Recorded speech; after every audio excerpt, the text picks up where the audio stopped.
안녕하세요. 일주일 동안들 잘들 지냈죠?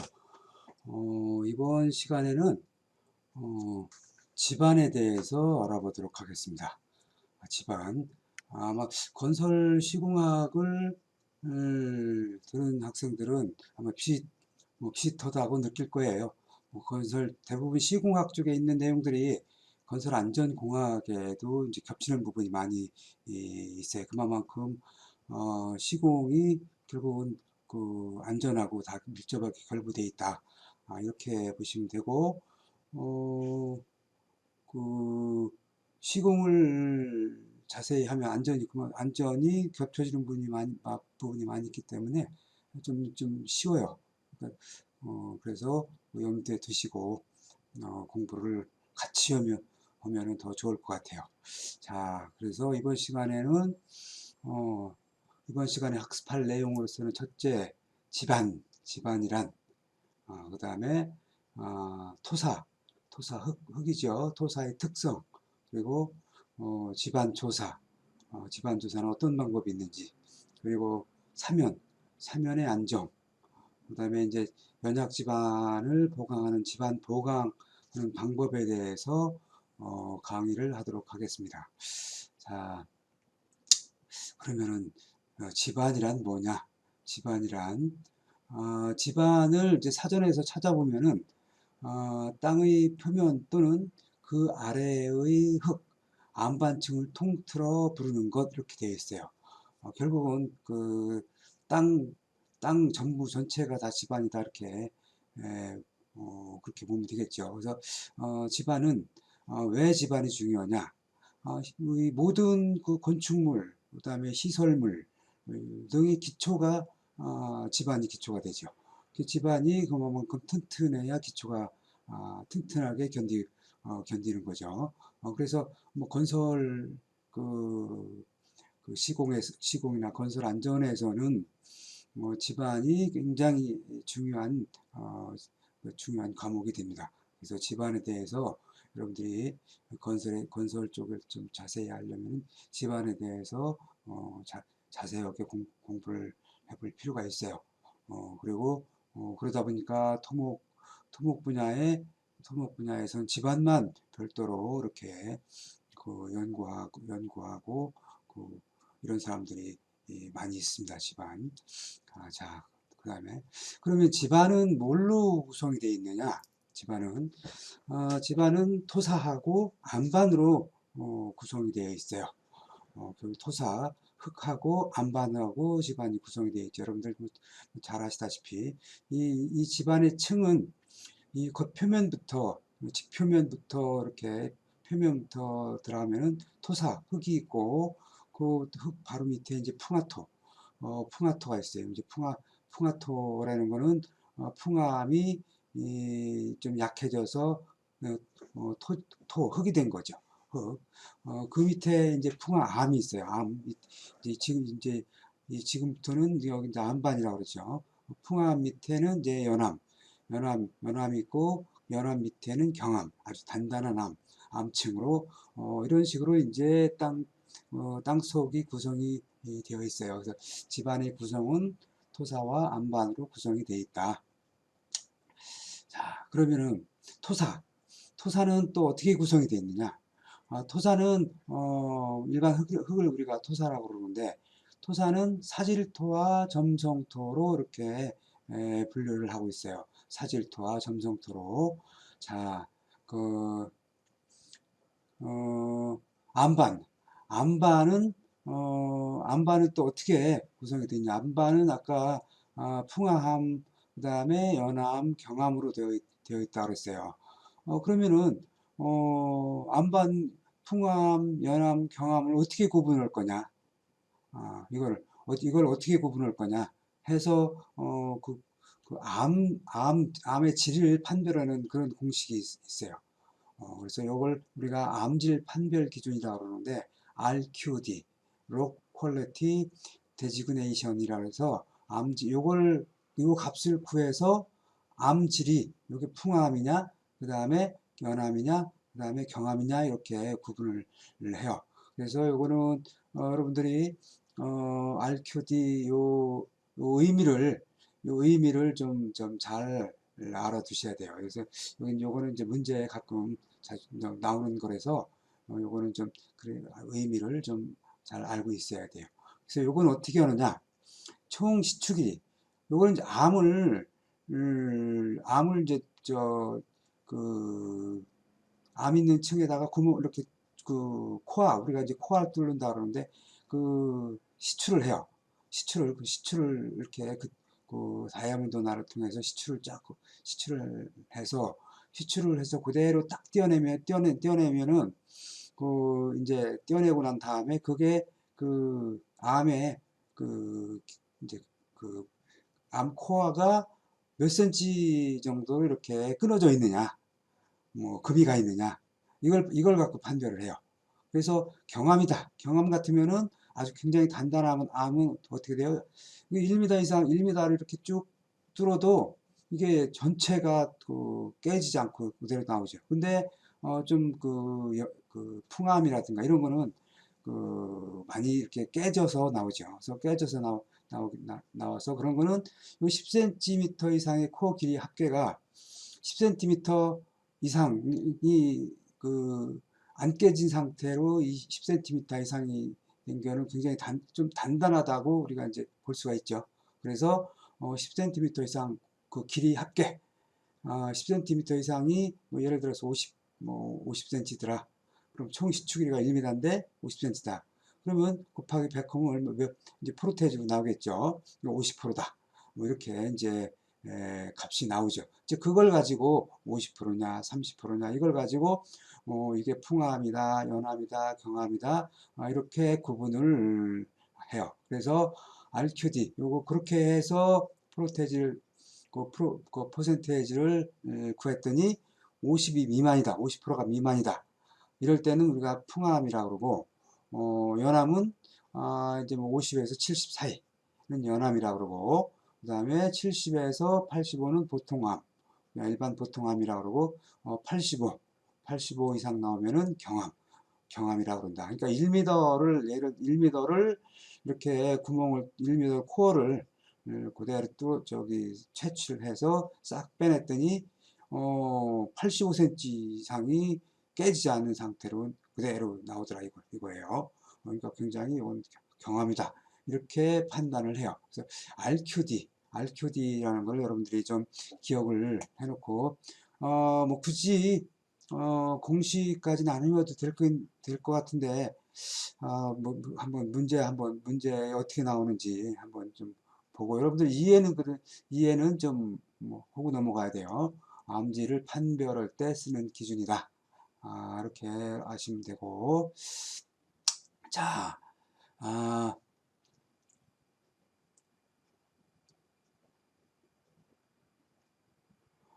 어, 밝혀는 됐고 그러면 이제 그 암이 집안이 허용 응력 우리가 이제 장기 하중이 있고 단기 하중이 있는데 허용 응력이라는 거는 이 땅이 얼마만큼의 무게를 지탱해 주느냐 이걸 응력이라고 그래요. 그럼 허용 응력은 이 땅이 이 허용을 할 수 있는 그런 무게 땅이 받쳐줄 수 있는 무게를 우리가 허용 응력이라고 그러고 하중은 이제 장기 하중, 단기 하중 이렇게 표현을 하는데 장기 하중은 예를 들어서 이 땅에다가 그 건물을 제곱미터당 100톤 되는 건물을 100톤 되는 건물을 이 땅에다가 뭐 이제 건축을 하려고 그런다.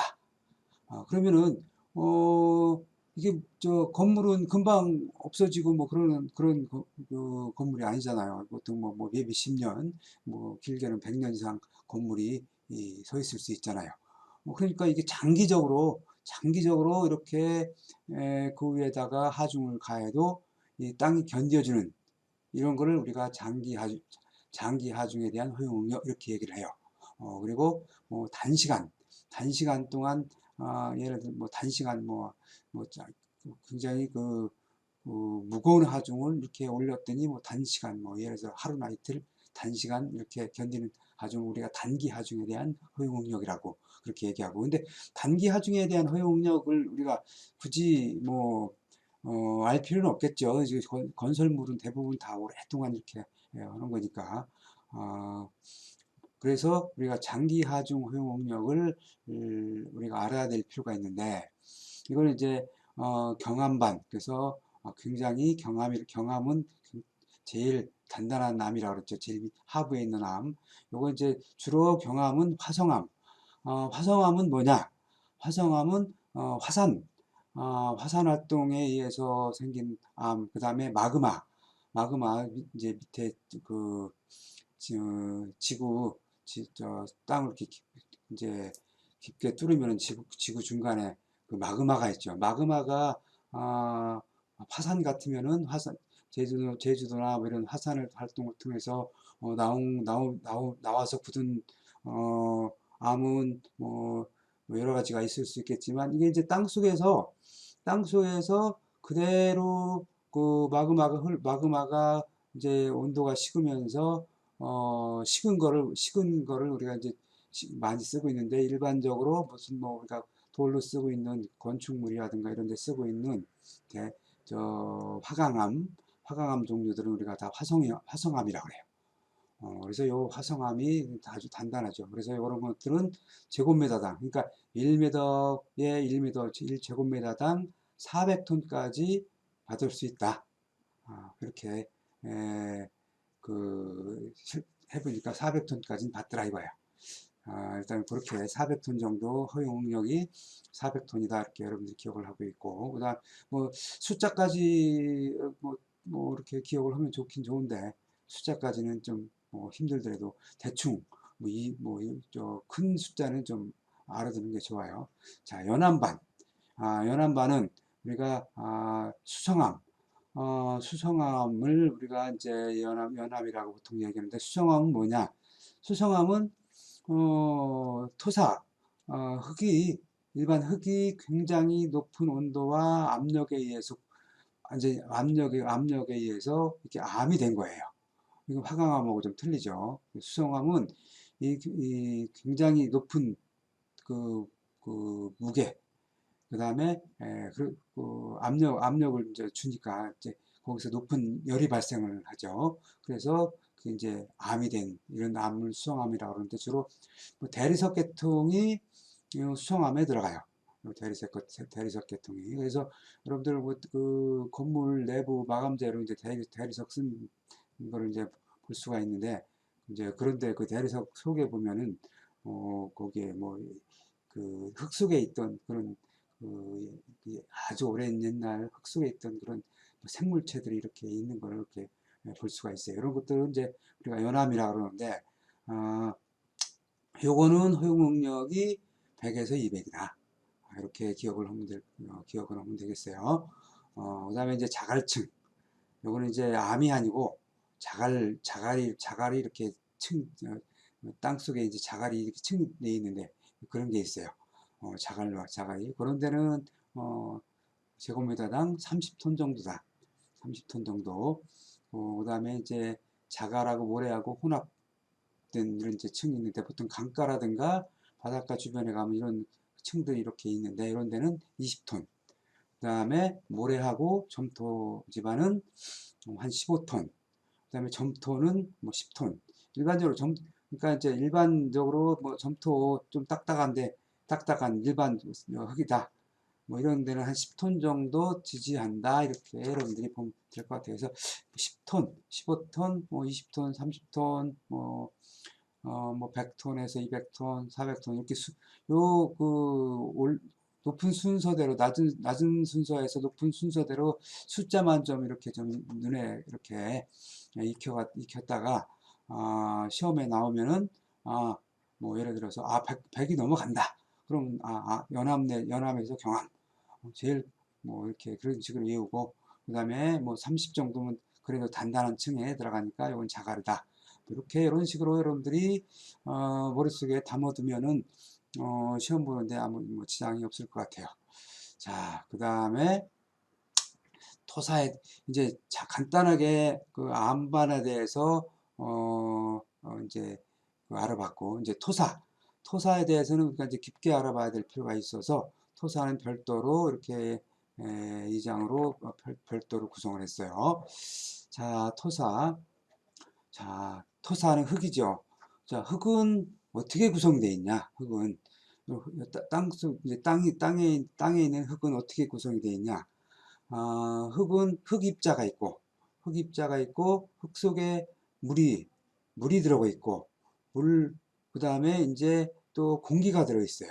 공기가. 그래서 일반적으로 우리가 이제 지하수 있는 부분은 공기는 극히 드물고 물이 많겠죠. 뭐 비가 온다든가 뭐 이런 경우에 이제 뒷표면에서 물이 땅으로 스며들어 가지고 요 공기 있는 대로 물이 이제 뭐 스며들어가서 꽉 차면은 이제 물이 많아지겠고, 또 물이 완전히 빠지면은 저 그쪽에 이제 물이 있다가 나갔으니까 공기가 있겠죠. 그래서 요거 흙은 전체적으로 흙입자와 그 다음에 물과 공기가 합해진 게 그 흙이다. 이렇게 이해를 보시면 돼요. 그러니까 뭐 여러분들이 알고 있는 흙에다가 그 속에 물도 있고 공기도 있다. 이렇게 이해를 하시면 돼요. 그래서 흙의 전체 중량은 흙의 무게와 물의 무게와 공기의 무게고, 흙의 전체 체적은 마찬가지로 흙의 체적과 물의 체적과 공기의 체적을 합한 게 흙의 전체 체적이다. 이렇게 이해를 하면 될 거예요.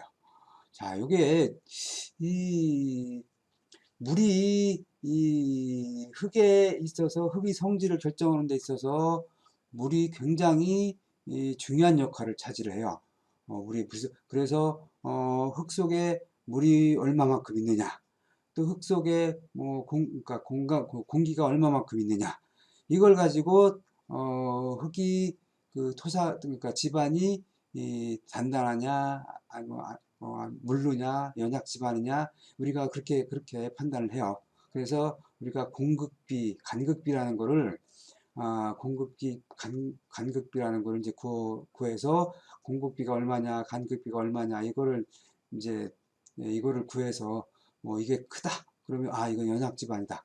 이건 뭐 다짐이 필요하다. 이건 흙을 다져야 된다. 이런 거 판단하는 기준이 돼요. 그래서 공급비, 간극비라는 거는 결국은 흙 속의 공급이 얼마만큼 있느냐. 이걸 갖다가 이제 그 공급비라고 그러고 간극비라고도 하고요. 공급률은 여기 이제 뭐 퍼센테이지로 바꾼 게 이제 공급률이죠. 이제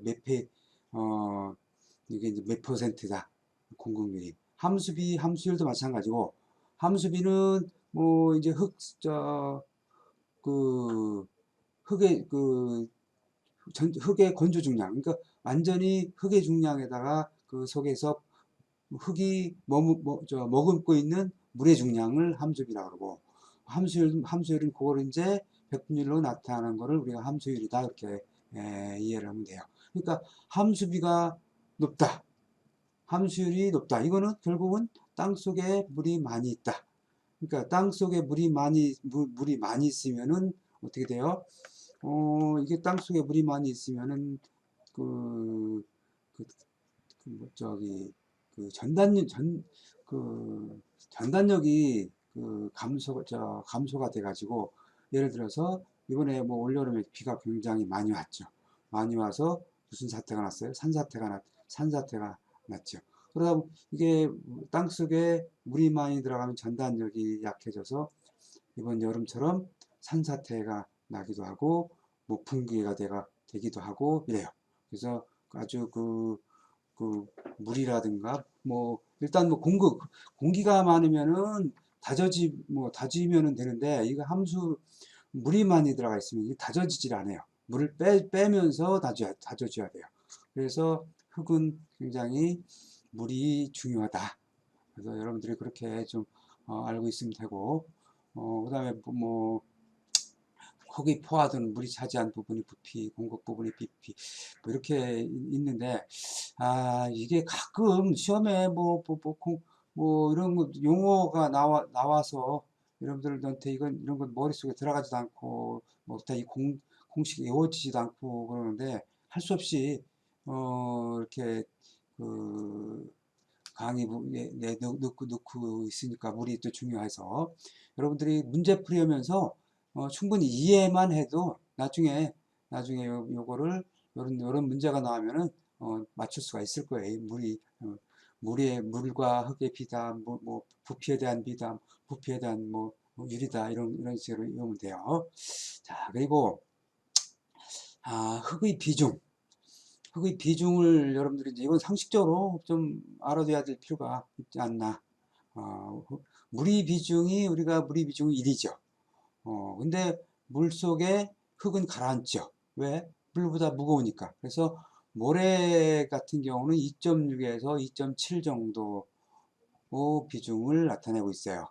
모래는. 그 다음에 점토는 2.7에서 2.8. 그러니까 뭐 거의 흙은 그냥 2.6에서 2.8, 그러니까 2.7 정도의 비중을 가지고 있다. 흙은 이렇게 여러분들이 알고 있으면 될 것 같아요. 근데 그 대신 그러니까 자갈이라든가 자갈 중에서 화강암 같은 거 이런 거는 보통 2.2에서 2.3, 2.2 뭐 좀 그것도 이제 뭐 2.4 뭐 이렇게 나타내기도 해요. 흙의 비중은 이 정도다 하는 걸 좀 알고 있으면 되고, 그다음에 예민비라고 있는데 예민비는 흐트러지지 않는 천연시료의 강도, 흐트러진 시료의 강도에 흐트러지지 않은 천연시료의 강도를 예민비라고 그런다. 이렇게 여러분들이 알고 있으면 되겠어요. 자, 흙은 흙은 사질토와 점성토로 나눠진다 그랬어요. 흙은 전체적으로. 그래서 사질토는 뭐냐? 우리가 조립토라고도 하는데 흙은 그 자갈과 그다음에 그러니까 모래가 많이 들어있는 거를 우리가 사질토라고 해요. 모래가 그래서 사자가 이제 한자로 이제 그 모래 사자죠. 그래서 요걸 이제 우리가 조립토다 그렇게 얘기하고, 그다음에 그 완전 진흙, 뻘 이런 거 점토 이런 걸 들어가 있는 걸 우리가 점성토다 이렇게 얘기를 해요. 그렇게 두 가지로 구분을 해요. 그래서 요건 성질이 아주 정반대 성질을 나타내고 있어요. 같은 흙이라도. 그래서 우리가 이제 크기를 기준으로 할 때 구분은 자갈의 경우에는 2mm 이상은 우리가 자갈이라고 한다. 그 다음에 2mm에서 0.5mm는 굵은 모래. 그 다음에 잔모래는 0.25에서 0.05mm를 우리가 잔모래라고 그런다. 이렇게 이해하면 될 것 같아요. 굳이 이거는 이제 그 자갈에서 이거는 이제 뭐, 저 콘크리트에서 뭐 자갈 그다음에 모래 이렇게 구분을 하는데, 뭐 일단은 뭐 사실토는 모래 모래 모래가 많이 들어가 있는 그런 흙이 사질토다. 이렇게 이해를 하시면 될 것 같아요. 자, 그 다음에 점성토라고 했죠. 이건 세립토라고도 하는데 이건 그러면 입자 구분을 어떻게 하느냐? 입자 구분을 아까 얘기한 뭐 잔모래보다 더 작은 이런 그 그런 흙의 입자가 그런 걸 우리가 점성토라고 한다. 이렇게 이해를 하면 될 것 같아요. 그래서 0.75mm에서 0.05mm까지 사이는 우리가 실트질 이렇게 얘기해 실트질이라고 그러고, 그 다음에 점토질 0.05에서 0.001, 0.005에서 0.001은 우리가 점토질, 그 다음에 아주 굉장히 고운 이런 그 흙은 콜로이드다 이렇게 얘기를 해요. 0.001mm 이하는. 그래서 이렇게 크기에 따라서 이렇게 구분한다. 크기에 따라서 이렇게 구분한다는 걸 좀 여러분들이 이해하면 될 것 같고요. 그래서 왜 이거를 이렇게 구분을 하느냐? 점토질하고 모래질하고 사질토와 이걸 왜 이렇게 구분을 하느냐? 특성이 서로 아주 반대고, 그거에 따라서 그 위에다가 건물을 지을 때 그 굉장히 상반된 성질을 나타내기 때문에 우리가 이걸 알아야 어, 어, 그, 그 건물을 짓기 때문에, 그래서 이렇게 구분을 하는 거예요. 점토질이라는 건 여러분들 알고 있듯이 요게 아까 얘기했듯이 그 완전히 뻘흙 개흙, 뭐 서해안 가면 갯벌 있죠, 갯벌. 그다음에 우리가 이제 뭐 미술 시간에 이렇게 뭘 만들 때 이렇게 손으로 이렇게 주물러서 만들 때 쓰는 그런 흙, 이걸 우리가 점토질이라 그러죠. 점토질. 요 점토질은 이게 속에 이제 물을 머금고 있죠. 그래서 이걸 이렇게 이제 뭐 여러 가지 모양을 만들기도 하는데, 요게 물이 빠지고 물이 건조하면은 이게 수축을 해요. 수축을 한다는 의미 뭐야? 이게 부피가 줄어들죠. 줄어드니까 어떻게 돼요?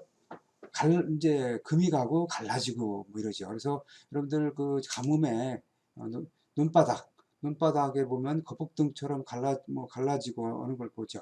이게 이제 물이 없어가지고 이게 이제 이렇게 이렇게 수축을 하다 보니까 갈라지고 그래요. 예, 점토질이. 그리고 이게 물이 이게 금방금방 안 빠지죠. 점토질은. 이 모래 같은 경우는 우리가 물 위에다 이렇게 부면은 바로 싹 빠져버리는데, 이 점토는 이렇게 물이 한번 들어가면은 이게 안 빠져요, 물이. 이게 뭐, 이게 그러다 보니까 이게 장기적으로 천천히 빠져요, 물이. 그래서 이게 그 점토질 위에 무거운 하중을 이렇게 가하면은 금방 이게 쫙 그, 내려앉는 게 아니고 서서히 물이 살살 빠지면서 서서히 이렇게 꽉 누르고 있으면 이렇게 가라앉아요. 이걸 우리가 안밀치마라 그래. 이렇게 압력을 줬을 때, 무게를 이렇게 눌렀을 때 치마, 이게 이제 내려앉는 걸 우리가 안밀치마라고 그래요. 이런 안밀치마 현상을 일으켜요, 이게. 물이 빠지면서, 이제 수분이 빠지면서. 그리고 이제 적당한 수분이 있으면, 그러니까 접착력이 강하다는 거는 이게 흐트러지질 않고, 이게 우리가 이제 점토 흙으로다가 이렇게 뭘 만들듯이 이게 이제 떨어지질 않고 점착력이 있어서 이걸 우리가 뭐 그 학교 다닐 때, 초등학교 다닐 때 그걸 뭐 만들기도 하고 그러죠. 이게 점착력이 있어요. 점착력이. 그래서 이게 이제 그 흙벽돌이라든가 이런 걸로 시공을 할 때 접착제로도 사용을 하죠. 이게 붙는 점착력이 있어서. 그 다음에 동결피해가 있어요. 동결피해가 뭐야? 동결피해가 겨울철에 얼었을 때 이게 이제 그걸로 인해서 물이 얼었을 때 그걸로 인해서 피해를 보는 걸 동결피해라고 그러죠. 왜냐하면 땅속에 물이 있다 보니 바로바로 안 빠져서 물이 있다 보니까 겨울철에 온도가 내려가면은 그 흙 속에서 물이 얼어요. 물이 얼으면 어떻게 돼? 얼으면은 그 부피가 커지죠, 물은. 다른 물체라든가 뭐 유체, 기체 이런 것들은 그 고체로 바뀌면은 이게 부피가 줄어드는데 오히려 물은 저기 부피가 커지죠. 얼으면은. 그러다 보니까 뭐 겨울철에 파이프가 뭐 얼어서 터지고 하는 일들이 다 부피가 커져서 그래요. 그러다 보니까 이 땅속에 있는 물이 얼면은 이게 부피가 커지면서 들고 이게 푹 일어나 버려요. 그러다 보니까 그 위에다가 건물을 지었을 때 어떻게 돼요? 그, 그 부피가 커지면서 건물을 기초를 들고 일어나 버리죠. 그러니까 이제 건물에 뭐 균열도 생기고 아주 그런 피해를 주죠. 또 이게 얼었다가 다시 녹으면은 물이 이게 또 물이 생기면서 얼은 부분이 물이 생기면서 이게 또 액상화 현상을 일으키고 그래서 이 전단력이라든가 이런 거를 또 아주 저하시키고, 그래서 아까 얘기했듯이 전단력이 저하시키면은 이 무게가 밑으로 쏠리면은 산사태 일어나듯이 그런 또 피해를 일으켜요. 이런 걸 우리가 동결 피해라고 그러죠. 이런 걸. 그래서 동결 피해가 크다, 점토질은. 그리고 전단 강도가 적다. 전단 강도는 아까 전단 강도는 흙이 떨어지려고 하는 그런 힘. 우리가 이제 이 높은 산에 이 산이 안 무너지고 아니면 절벽이라든가 이런 것들이 무너지지 않고 그대로 이제 있는 거는 어떤 힘 때문에 그래요? 이게 전단 강도 때문에 그래요. 이게 전단 강도 이렇게 탁 끊었을 때 끊어지지 않으려고 하는 힘. 근데 이제 이 점토질은 이게 이제 전단 강도가 물이 들어가 있다 보니까 전단 강도가 적어서 이런 경우에는 사태가 많이 발생된다. 산사태. 그래서 일반적으로 산사태가 발생되는 그런 집안은 이런 점토질이 많은 데가 산사태가 많이 발생을 해요. 점토질 많은 데가. 그리고 이제 장기 하중에 의한 크리프가 발생한다. 뭐 이거 이제 크리프는 이제 가라앉고 휘어지는 형성 그런 성질을 우리가 크리프라고 그러는데 요건 요거는 뭐 장기 안밀치마 요거 이제 뭐 같은 성질이다 이렇게 보면 돼요. 이제 오랫동안 이 점토질 집안에 있으면 이게 하중이 하중을 주지 않아도 이게 이제 밑으로 가라앉고 흘러내리고 이런 현상이 발생을 해요. 이 점토질은. 그래서 점토질은 아주 기초 집안에는 굉장히 불리한 집안이에요. 건물을 뭐 그 위에다 건물을 세운다든가 뭐 이럴 때는 그래서 이거 점토질 뭐 그렇다고 점토질에다가 뭐 꼭 건물을 세워야 되는데 안 세울 수는 없잖아요. 그래서 요 점토질 집안에는 뭐 보강을 한다든가 이렇게 피해를 안 입도록 기초 집안으로서 피해를 안 입도록 그렇게 하고서 건물을 짓죠. 자, 모래질. 우리가 사질토라고 한다 그랬어요. 모래질. 모래질은 어떤 성질을 갖고 있냐? 모래질은 점토질의 반대다 이렇게 보면 될 것 같아요. 점토질에. 그래서 이거는 그러니까 안밀성, 점착성, 수축성이 작죠. 이거 이거 모래집안은 물이 이제 들어가면 물이 그냥 여러분들 모래사장에 물 뿌리면 어떻게 돼요? 물이 그냥 쑥 빠져버리죠. 모래와 모래 사이로 인해서 싹 빠져버려요, 물이. 그러면서 모래와 모래 사이에 있는 공간에 이렇게 굉장히 가는 모래들은 그런 사이를 이렇게 딱 채워줘요. 모래는. 그래서 이거는 이렇게 하중을 가했을 때 서서히 뭐 가라앉고 하는 성질이 좀 적어요. 이건. 그러니까 안밀치마를 잘 일으키지 않아요. 그러니까 바로 단단하게 다져지기 때문에 이 모래는. 그래서 여러분들 해수욕장이라든가 이런 데 가서 보면은 해수욕장에 가면 모래들이 있죠. 근데 물이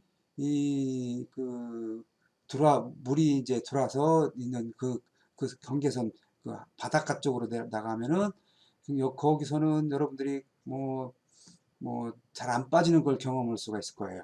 이렇게 밟아도 단단한 거를. 근데 물이 이제 없는 위쪽으로 올라오면은 모래만 있는 데는 좀 푹푹 빠지기도 하고 그렇죠. 그런 데는. 그러니까 그런 부분은 이제 모래와 모래 사이에 공간이 많이 있어서 그런 거고 거기에다가도 그걸 이제 물을 주고 이제 다지면 굉장히 밑에처럼 하부처럼 굉장히 단단해져요. 그리고 이제 수축성이 물이 없으니까 수축성도 작어. 이렇게. 그 다음에 내부 마찰각이 커요. 그래서 전단력이 커, 여기는. 내부 마찰가 크다 보니까 서로 이제 내부에서 마찰하는 그 마찰에 대한 각이 크다 보니까 그 다음에 이제 표준 간입 시험이 N 값과 다진 정도에 따라 큰 차이가 있다 이렇게 얘기했죠. 뒤에 이제 표준 간입 시험이 이제 집안 조사에 이제 시험 방법이 나와요. 이제 그때 가서 얘기를 하고 다진 정도에 따라 큰 차이가 있다 그랬어요. 다진다는 건 뭐야? 다진다는 것은 땅을 이렇게 뭐 뭘로 이렇게 다진다. 이걸 우리가 뭐 예를 들어서 나무라든가 뭐 이런 걸로 땅을 다진다든가 아니면 뭐 가볍게 여러분들 발로 이렇게 콱콱 땅을 뭐 이렇게 내리쳤을 때 다져지겠죠. 이게 이제 다지고 안 다지고에 대한 그 차이가 크다 이거예요. 그러니까 아까 얘기했듯이 해수욕장에 그 우리가 이제 물이 올라오는 부분, 물이 이제 닿는 부분까지는 우리가 이제 물로 다져지기 때문에 그걸 우리가 물다짐이라고 그러는데 여기는 단단해요. 근데 물이 안 닿는 이런 부분은 거긴 이제 발이 아까 푹 빠진다 그랬죠. 이런 데는 다지지 않은 부분이기 때문에 굉장히 그 차이가 나죠. 다진 그 흙의 그 단단한 차이가 여러분들 그렇게 이해하면 되겠고 그다음에 동결 피해가 적다. 모래니까 물이 없으니까 얼 게 없죠. 그러니까 뭐 이거는 그러니까 뭐 겨울이나 여름이나 똑같다. 이거 피해가 없다. 그러니까 가라앉는 그러니까 이제 뭐 치마도 적고 그다음에 이제 그 완전히 단단하게 다져지면은 전단 강도가 크다. 그래서 이거는 굉장히 다져진 상태에서는 이게 이제 사태 일어날 일도 별로 없다. 이렇게 이해를 하면 되겠어요. 자, 그다음에 흙의 연경도가 있는데 흙의 연경도는 이것도 그 뭐 이걸 제 생각엔 그래요. 흙의 연경도 뭐 물론 이제 토목을 하는 사람들은 이거에 대해서 알겠지만은 흙의 연경도란 용어를 알아야 될 필요가 있을까 싶긴 한데 또 가끔 이게 또 그 시험에 나오다 보니까 여러분들이 용어는 좀 알아야 되겠다 싶어 갖고 여러분들한테 소개를 하는 거예요. 흙의 연경도는 뭐냐? 흙 속에 있는 물의 함수비에 따라 액체 상태, 소성 상태, 반고체 상태, 고체 상태의 4단계를 거치면서 성상이 변하는 현상이다. 이렇게 그 설명을 했는데 이거를 어, 그 흙에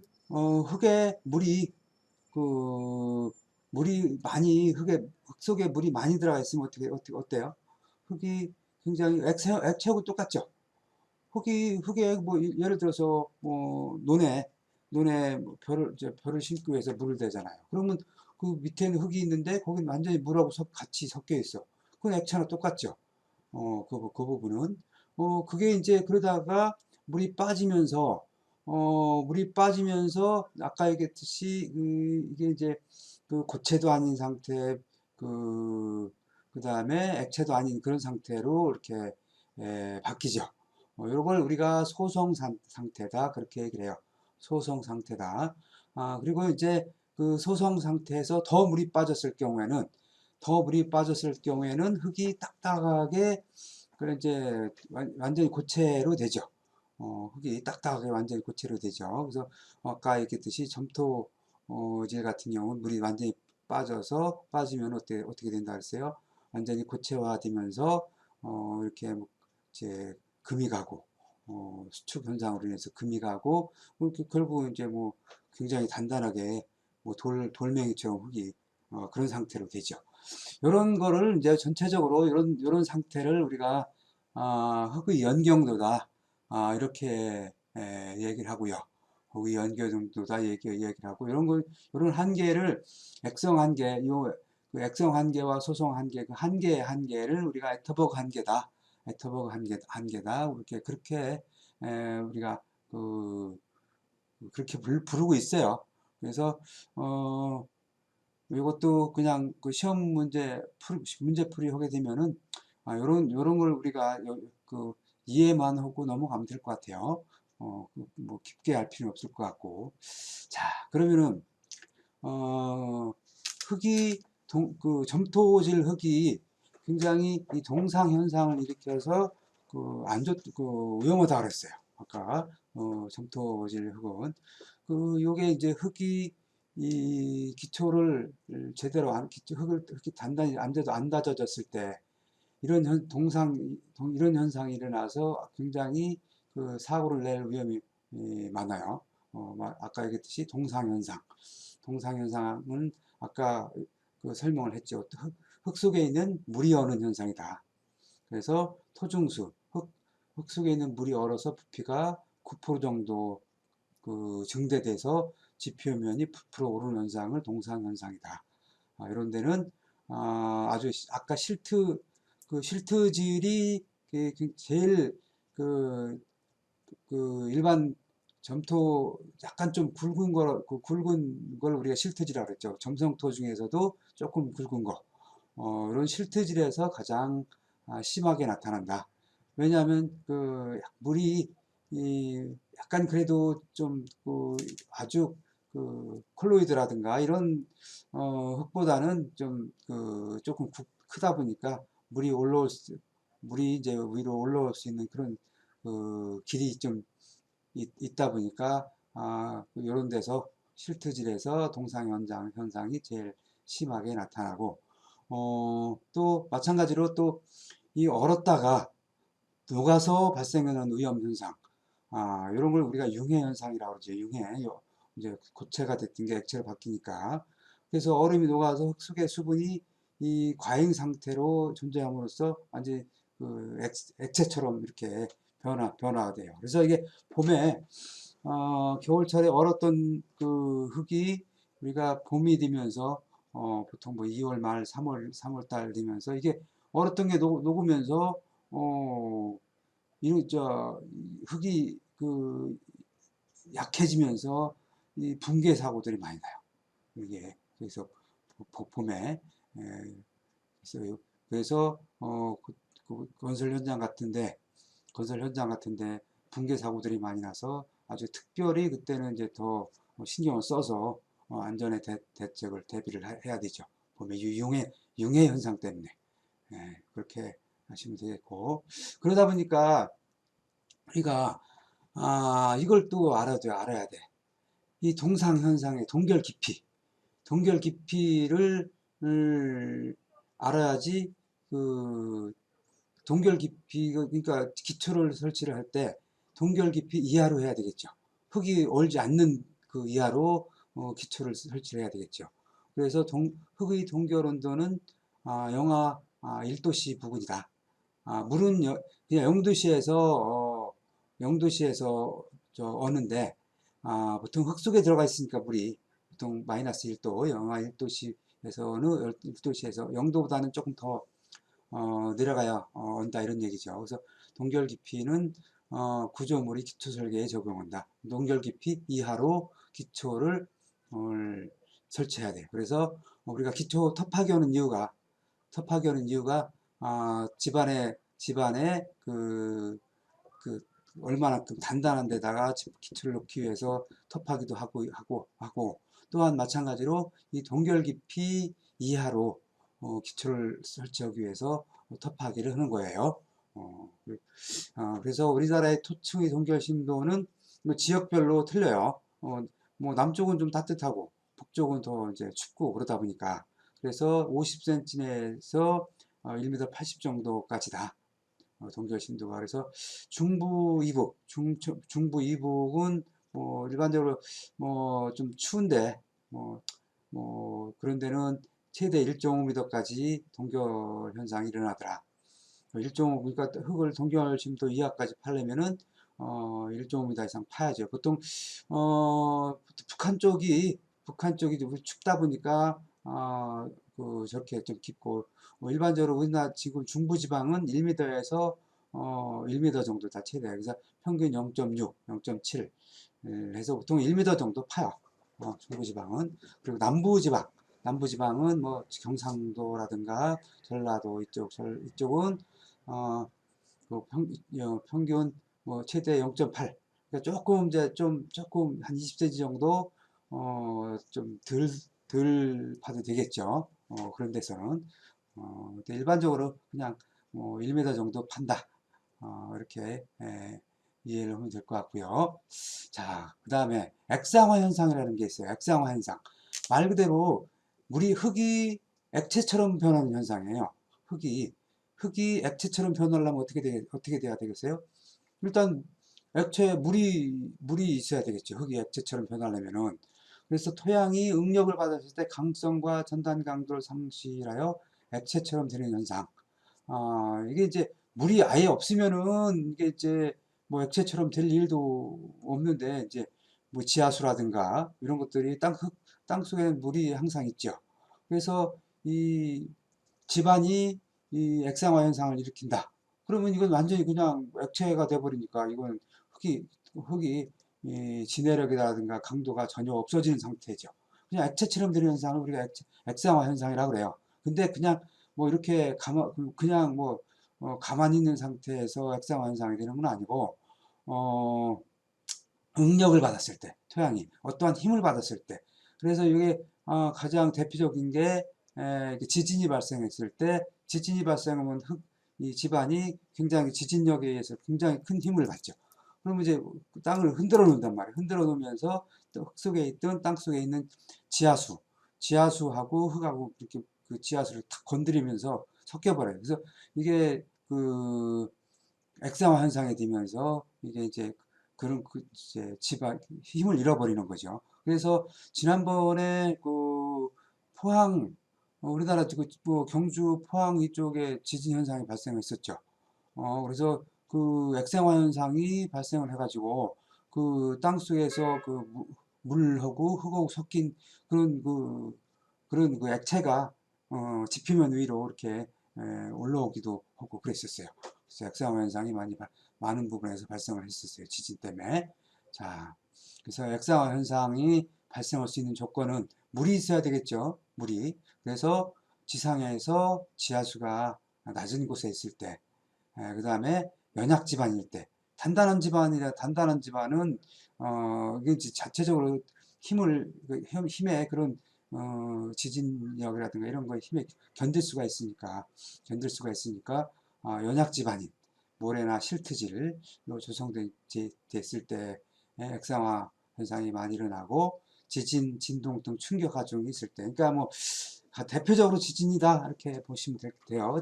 뭐 진동으로 충격 하중이 있을 때는 예를 들어서 뭐 폭발물, 뭐 원자 폭탄이라든가 뭐 이런 거를 뭐 시험하는 해서 땅 속에서 뭐 시험한다든가 아니면 굉장히 대규모 폭발을 했을 때 진동이 발생할 수 있겠죠.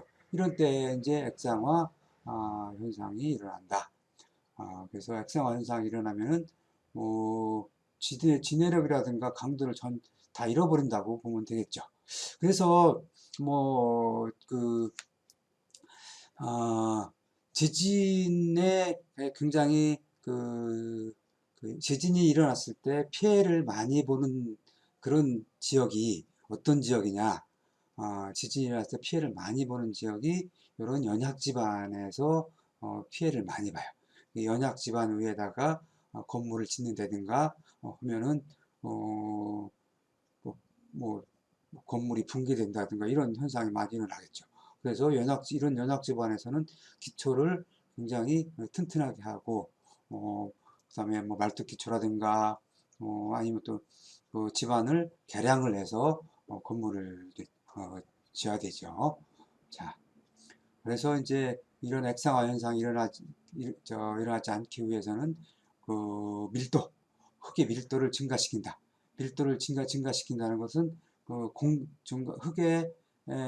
속에 있는 그런 공간을 없애버려야 되겠죠. 그래서 공간을 없애기 위해서 다짐을 한다든가, 그 다음에 그 연약 지반을 걷어내고 아주 단단한 지반으로 이렇게 바꾼다든가, 그 다음에 이제 아예 물을 아예 이제 그 지하수를 저하시키거나 이제 물을 빼버린다든가, 아니면 이제 뭐 그 충격 하중, 예를 들어서 뭐 폭발물이라든가 뭐 그런 것들이 그 진동이 오지 못하도록 뭐 땅속에 차단벽을 시공한다든가. 근데 이런 거는 뭐 시공하기가 조금 이제 돈이 많이 들고 좀 불합리하긴 하겠죠. 이런 것들은. 자, 이렇게 해서 액상화 현상을 차단을 한다. 이제 흙에 대해서 대충 이제 알아봤어요. 그러면 흙을 연약 지반에다가 이제 건물을 지으려면은 우리가 이제 흙을 단단하게 만들어야겠죠. 그래서 흙을 단단하게 만들기 위해서 우리가 흙을 다짐을 해야 돼요. 흙을 다짐을 해서 흙을 단단하게 만들어서 흙 속에 있는 물이라든가 그다음에 공기를 없애버리는 걸 우리가 흙이 다짐이라고 그래요. 다짐이라고 그래요. 그래서 뭐 흙을 다지는 데는 뭐 여러분들 뭐 많이 봤겠지만 로라라든가 또 다짐기 그 장비들이 있죠. 이걸 가지고 이렇게 다져서 그 위에다가 건물도 짓고 여러분들 우리가 사용하고 있는 도로 포장된 도로 그밑 집안 그다음에 보도블록 하부 이거 다 이렇게 다져서 한 거예요. 이런데 그래서 흙이 다짐은 흙이 밀도를 높이는 것이다. 그다음에 그리고 이제 집안의 침하 또는 파기를 방지하는 것이다. 그러니까 이제 그 집안이 침하한다는 건 가라앉는다는 얘기죠. 가라앉는 거는 흙 속에 물이라든가 공기가 있어서 이제 그런 부분이 이제 가라앉는 거니까 미리 그런 부분을 없애서 가라앉는 거를 이제 막는 거죠.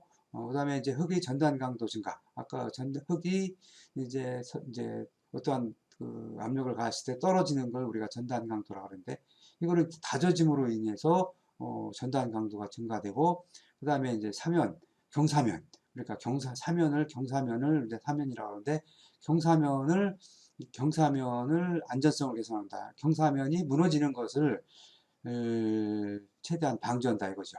그러니까 흙이 우리가 경사면을 급하게 뒀을 때는 어떻게 돼요? 잘못하면 무너지죠.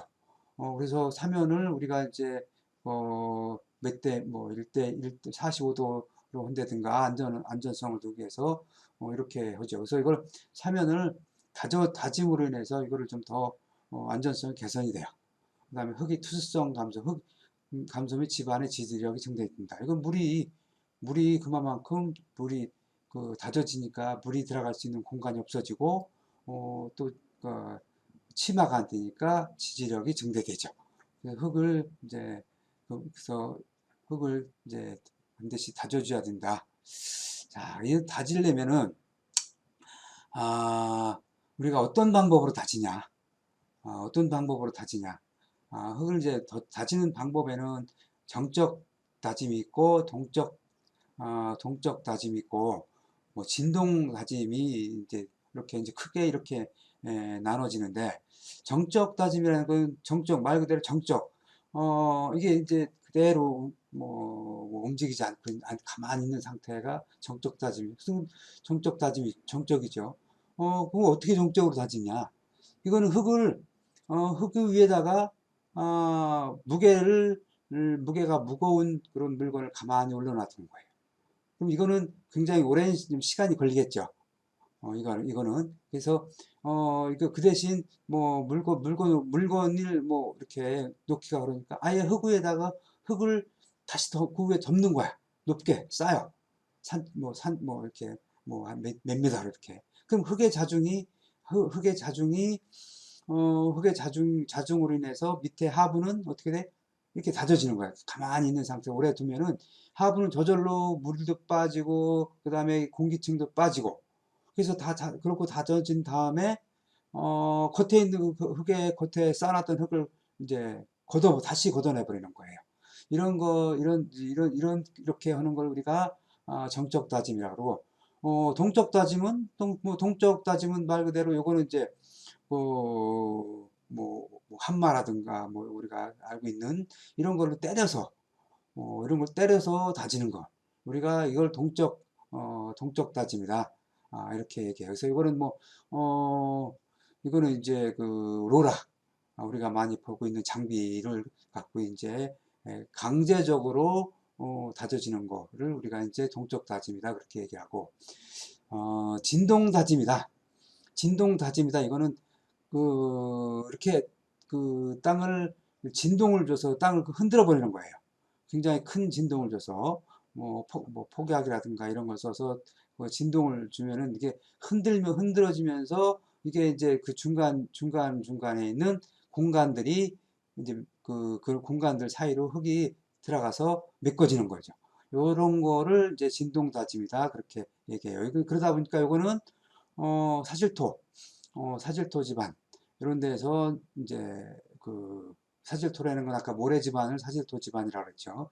모래를 우리가 이제 모래를 뭐 예를 들어서 체에다 놓고 흔들어 버리면은 모래가 쫙 가라앉죠.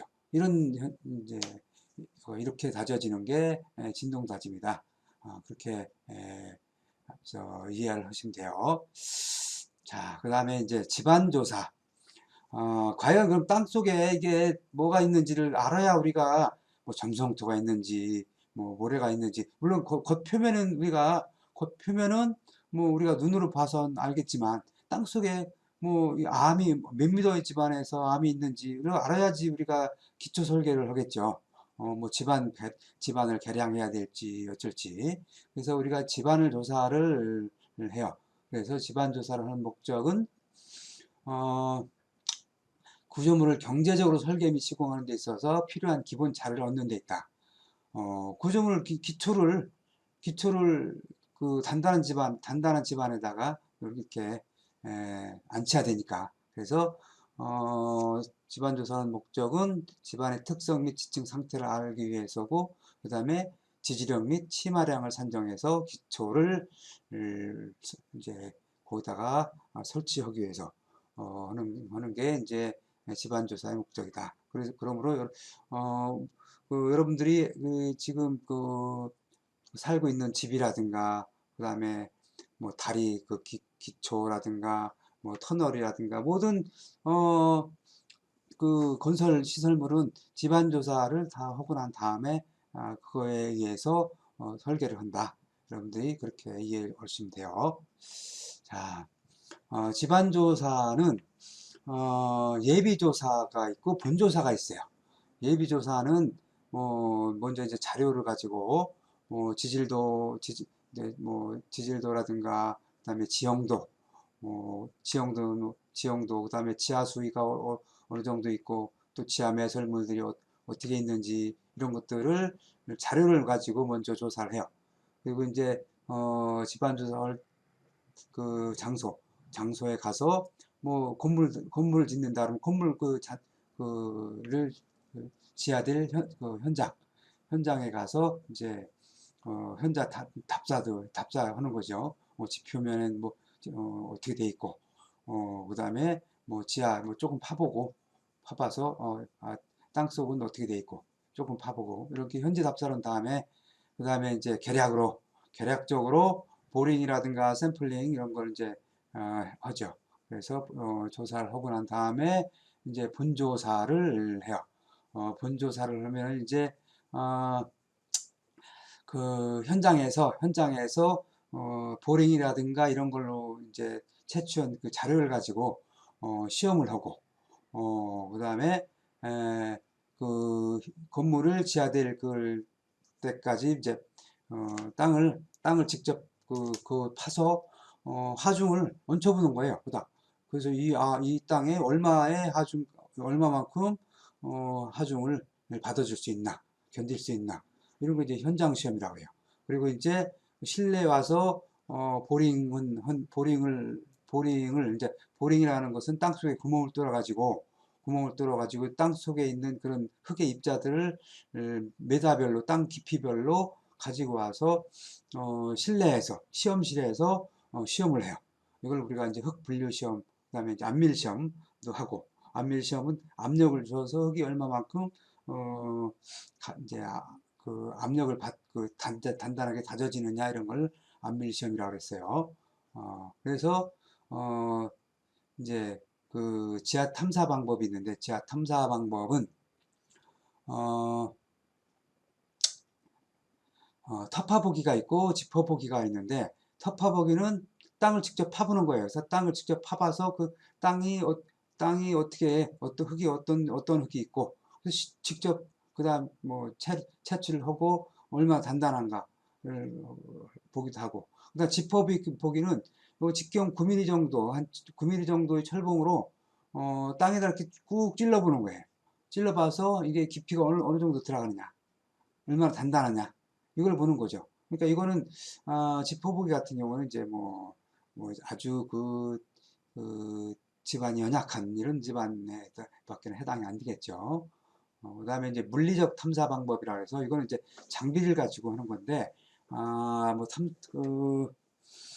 그 탄성파 탐사가 있고 음파 탐사가 있고 전기 저항 탐사가 있어요.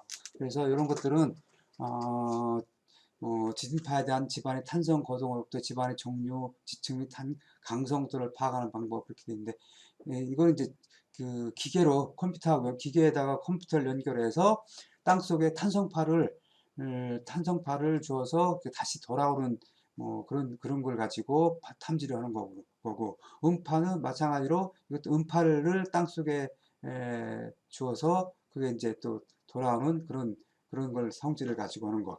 그다음에 전기 저항은 뭐 전기 전도성 그러니까 전도성 땅 속에 물이 얼마만큼 있는지 그러니까 전기가 물이 많으면 많을수록 전기 저항은 좀 적어지죠. 이제 그런 성질을 가지고 탐사하는 거를 이제 우리가 전체적으로 이거는 물리적 탐사 방법이다. 이렇게 얘기를 하고 있어요. 자, 그 다음에 이제 사운딩이라는 게 있는데 사운딩이라고 있는데 사운딩은 선단에 각종 콘, 샘플러 혹은 저항 날개 등을 붙인 로드를 인력 또는 기계 주자로 땅속에 매입, 압입, 회전시켜서 인발해서 그것들에 대한 지하 토층의 저항을 조사하여 토층의 조건을 탐사하는 것.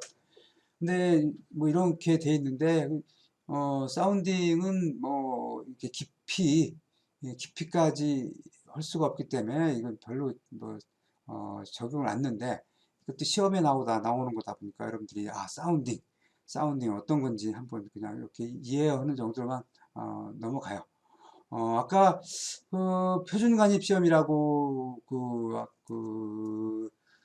저기 사질토에서 표준관입 시험이라는 얘기가 나왔었는데 표준관입 시험은 우리가 영어로 SPT라고 하는데 요거는 이제 많이 사용을 해요. 요거는 땅의 그 단단한 정도를 나타내는 것으로서 요거는 뭐 어떻게 하느냐 중량이 64kg의 햄머를 높이가 76cm 높이에서 이렇게 밑으로 떨어뜨렸을 때 그 밑에다 샘플러를 땅 표면에 두고 그거를 이제 때리는 거예요. 요 햄머를 76cm 높이에서 그걸 떨어뜨리면은 이게 이제 샘플러를 때리겠죠. 자중에 의해서. 그래서 요 샘플러가 30cm까지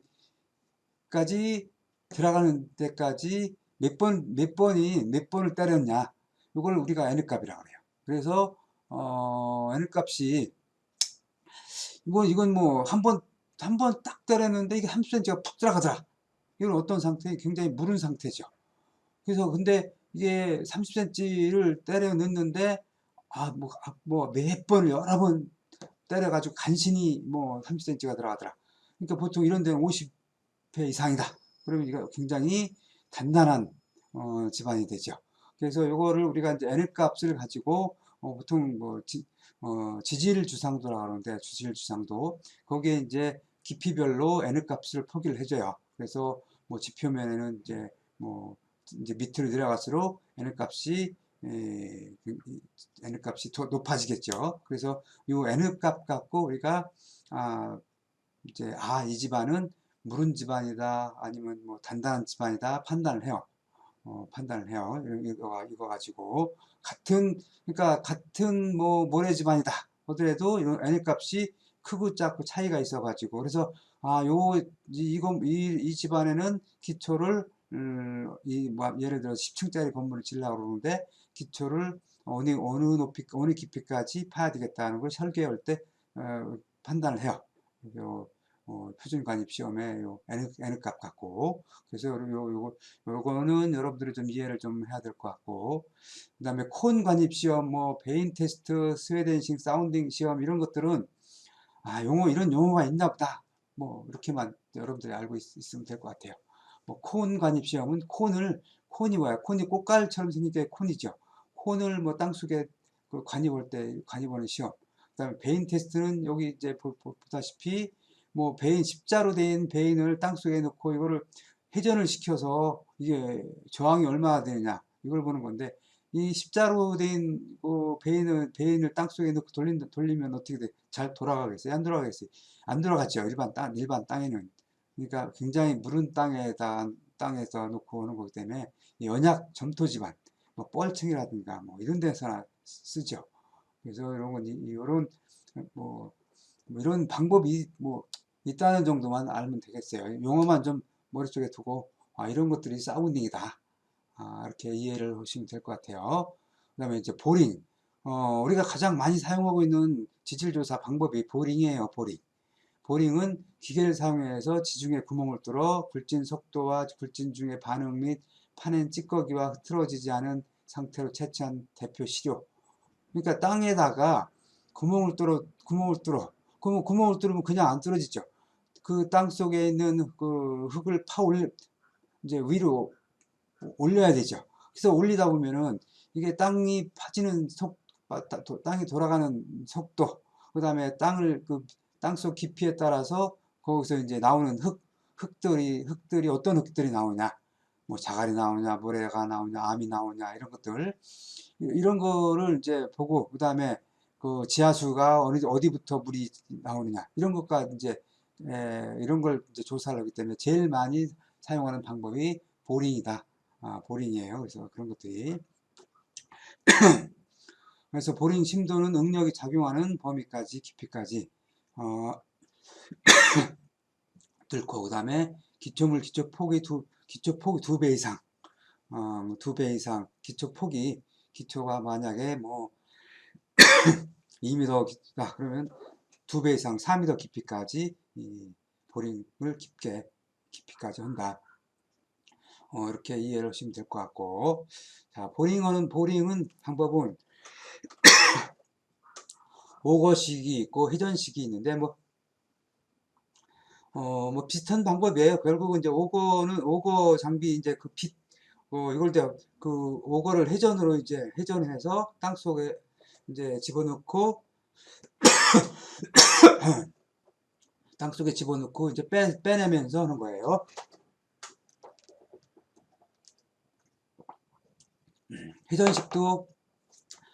회전식도 이제 회전하면서 빼내는 건데, 오거는 이제 스크루처럼 생긴 거를 이제 스크루 그걸 돌리니까 이제 땅속으로 들어가는 거고, 회전식은 이것도 돌아가는 건데, 그 하단부에다가 공업용 다이아몬드를 이렇게 설치를 해가지고, 이걸 가지고 땅속에 이제 암이 있잖아요. 뭐 돌이라든가 이런 것들을 깨면서 들어가는 거예요. 이걸 그걸 코어보링이라고 그러고, 그 다음에 이제 그냥 돌리기만 해서 깨면서 깨는 거를 그냥 넌코어보링이라고 하는데, 회전식 그러니까 회전식은 그러니까 그 선단에다가 공업용 다이아몬드를 설치해서 그거를 깨면서 들어간다, 이렇게 이해하시면 돼요. 오거식은 이거 이제 다이아몬드가 안 들어가 있기 때문에 그냥 돌려서 파고 들어간 거고. 그러니까 단단한 집안에는 오거식은 좀 어렵겠죠. 깊이까지 뚫기는. 중격식은 그냥 돌려서 하는 게 아니고, 이것도 마찬가지로 하단에 그 동업용 다이아몬드를 부착을 했는데, 이거는 그냥 위에서 돌리지 않고 그냥 밑으로 땅으로 그냥 때리는 거예요. 그냥 때려서 깨면서 들어가는 거예요. 그래서 이거는 그 압축 공기를 사용을 해요. 충격식은 압축 공기. 물론 이제 회전식도 압축 공기를 사용을 하는데, 그냥 돌려서는 안 들어가니까 충격식은 완전히 그냥 이거 더 굉장히 더 때려서 하는 방법이다. 그래서 뭐 이렇게 이해하면 될 것 같고, 그래서 뭐 이런 방법이 있다. 보링은 그 보링이 제일 많이 사용하고 뭐 그 정도 이해하면 될 것 같아요. 그다음에 재하 시험, 이건 현장 시험이라고 그러는데,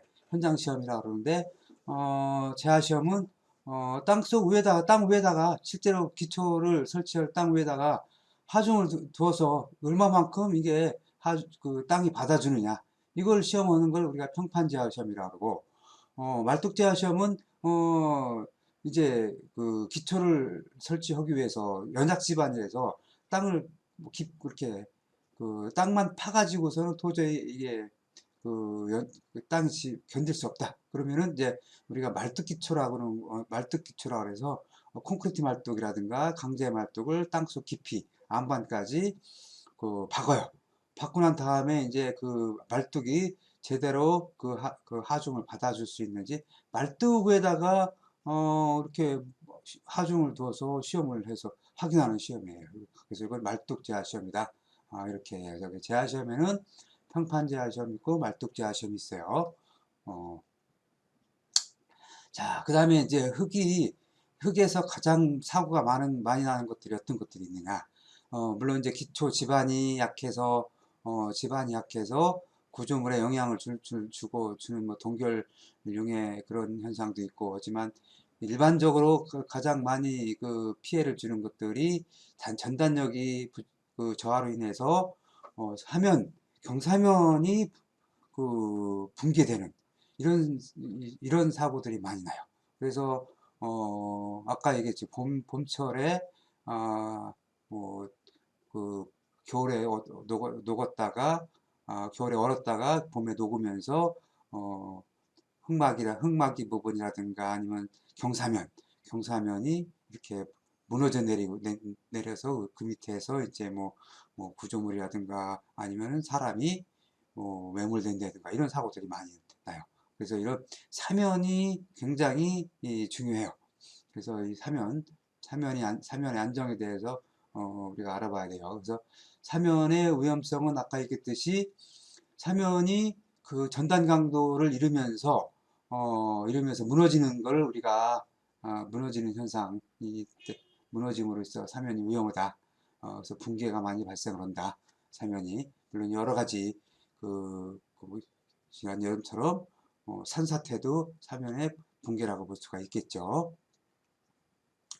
그래서 토사사면은 그 무한사면과 유한사면과 뭐 직립사면 이렇게 구분을 하는데, 이게 뭐냐면은 무한사면 같은 경우는 가만히 자연사면이 중력에 의해서 비교적 완만하게 낮은 곳으로 넓은 면적의 사면이 내려앉는 현상. 이거는 그냥 저절로 그냥 이런 거는 별로 붕괴될 게 천천히 내려앉는 현상을 이제 무한사면이라고 그러고, 이제 유한사면, 토질역학적으로 불안정한 상태의 사면이 호우나 지진 등의 영향으로 역학적 강도가 감소하여 흘러내리는 현상. 이거를 이제 유한사면이다 이렇게 얘기를 해요. 그래서 주로 붕괴 현상이 일어나는 사면들이 요 유한사면이에요. 유한사면은 주로 사람들이 이제 개발해서 이게 산을 깎는다든가 거기다 뭐 부지를 뭐 이렇게 만들기 위해서 깎는다든가 해서 발생된 것들이 주로 이제 그 유한사면이다 이렇게 보면 되겠죠. 그 다음에 이제 직립사면은 말 그대로 뭐 완전히 그냥 그 섭하기 할 때 흙막이 하고 섭하기 할 때 수직으로 내려파죠. 이런 거를 이제 우리가 직립사면이라고 하는데, 직립사면은 당연히 흙막이가 없으면은 바로 붕괴되죠. 이런 사면을 우리가 이제 직립사면이라고 그런다. 그래서 우리가 이제 그 건설 현장에서 관리해야 될 것은 유한사면하고 요 직립사면이다. 이렇게 알고 있으면 돼요. 그래서 유한사면 같은 경우는 사면이 저부 파기가 있고 사면 선단위 파기가 있고 사면 내 파기 현상. 이건 그러니까 요거는 붕괴되는 형태에 따라서 이렇게 우리가 나누고 있어요. 사면 저부는 전체적으로 이렇게 우리가 경사면 하부까지 붕괴되는 현상. 그 다음에 선단은 그 사면 끝부분이 붕괴되는 현상. 사면내 파기는 그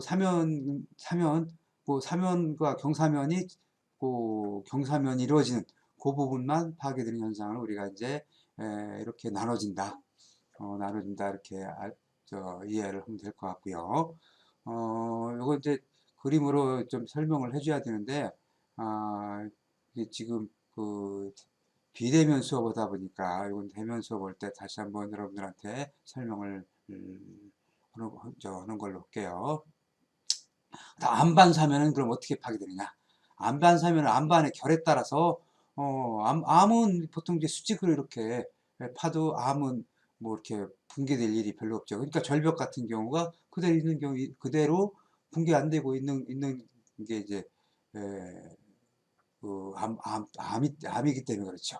그래서 암은 보통 이제 우리가 암결이라고 그러는데 뭐 암에 이제 금이 가 있는 형태 그거에 따라서 우리가 파기가 돼요. 그래서 이제 우리가 그것도 이제 가만히 놔둔 자연 상태는 괜찮은데 이걸 암을 뭐 깨낸다든가 뭐 할 때 그 암이 그 금가 있는 그런 부분을 건드렸을 때 파괴가 되죠. 그래서 원형으로 파괴되면 우리가 원형 파괴, 그다음에 그러니까 평면적으로 파괴되면 평면 파괴, 뭐 쐐기 형태로 파괴되면 쐐기 형태 파괴, 뭐 이런 뭐 그런 식으로 이제 파괴가 돼요. 뭐 그래서 전도 파괴 같은 경우는 암이 이제 뭐 전도 그 이제 넘어지면서 파괴되는 걸 우리가 이제 전도 파괴라고 그러고, 그 다음에 이제 랜드 크리프하고 랜드 슬라이딩이라는 게 있는데, 요거는 이제 간단하게 여러분들이 이게 뭐 간단하게 설명을 좀 해야 될 것 같아요. 랜드 크립은 아까 이제 크립은 장기간에 걸쳐서 서서히 가라앉는 거를 내가 크립이라고 얘기했고, 슬라이딩 뭐예요? 슬라이딩은 한꺼번에 무너지는 거를 이제 슬라이딩이다 그렇게 얘기를 해요. 그래서 랜드는 이제 땅이죠. 땅이 서서히 붕괴되는 거를 랜드 크립이라고 그러고, 땅이 한꺼번에 한 번에 무너지는 거를 랜드 슬라이딩이라고 그런다. 그래서 이렇게 보면은 원인은 뭐 강우 융설, 지하수의 상승 이런 것들이 뭐 대부분이고, 뭐 슬라이딩도 마찬가지죠. 뭐 발생 시기는 서서히 이루어진다 그랬으니까 뭐 비옥을 한 뒤에 이제 그 얼마 일정 시간이 이제 지나서 서서히 이게 점차적으로 땅속에 물이 많이 스며들고 난 다음에 붕괴되는 것들. 그러니까 그다음에 이거 랜드 슬라이딩은 뭐 바로 호우 중에도 바로 이제 무너지는 것들. 그다음에 지형은 경사가 완경사다 보니까 이거는 한꺼번에 뭐 금방 무너지는 게 아니고 서서히 무너지고, 경사가 가파른 데는 바로 랜드 슬라이딩이 일어나겠죠.